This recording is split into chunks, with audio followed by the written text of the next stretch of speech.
Hello tout le monde, aujourd'hui nous nous retrouvons avec une nouvelle vidéo sur les 7 objets de votre quotidien qui ont été conçus dans un but complètement différent.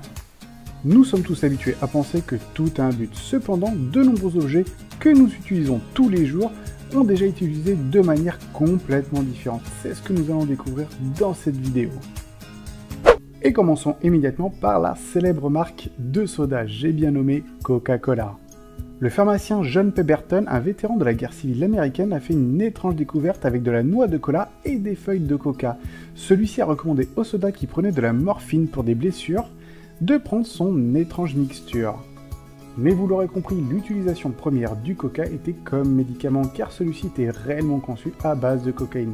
C'est bien plus tard qu'une entreprise a commencé à produire le vrai Coca-Cola, celui que nous connaissons, avec des feuilles de coca mais complètement dégagées de cocaïne.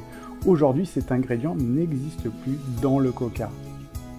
Et poursuivons avec la robe noire. Il faut savoir que jusqu'en 1920, les vêtements noirs étaient normalement portés comme symbole du deuil, et cela pendant au moins 2 années. Ensuite, en 1926, Coco Chanel a cousu sa fameuse petite robe noire, appelée Chanel Ford de Vogue, en mémoire à son bien-aimé. Mais au début, la fameuse petite robe noire qui n'était pas du tout en signe de deuil n'était portée que par les divas du cinéma américain. C'est bien plus tard que cette robe est devenue populaire dans le monde entier et aujourd'hui, elle ne signifie plus grand-chose. Et continuons avec le karaoké. Densiku Inu est un musicien de rock japonais et celui-ci a joué pour des visiteurs d'un café qui voulaient chanter entre les chansons du groupe. Un soir, alors qu'il ne pouvait pas être là, il donna à ses collègues un enregistrement sur la bande-son avec sa part. C'est ensuite qu'en 1971, il a inventé une machine qui jouait de la musique mais sans voix, de sorte que ses musiciens soient complètement détendus alors que le public appréciait de chanter en rythme.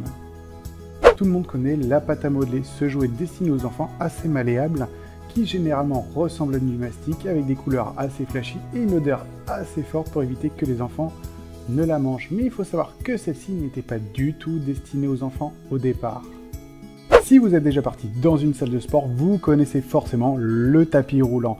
Mais en réalité, celui-ci au départ ne servait pas à faire du sport. Le tapis roulant a été créé par Sir William Cubitt en 1818 pour faire autre chose que du sport. Croyez-moi, en fait, celui-ci était destiné pour des prisonniers oisifs.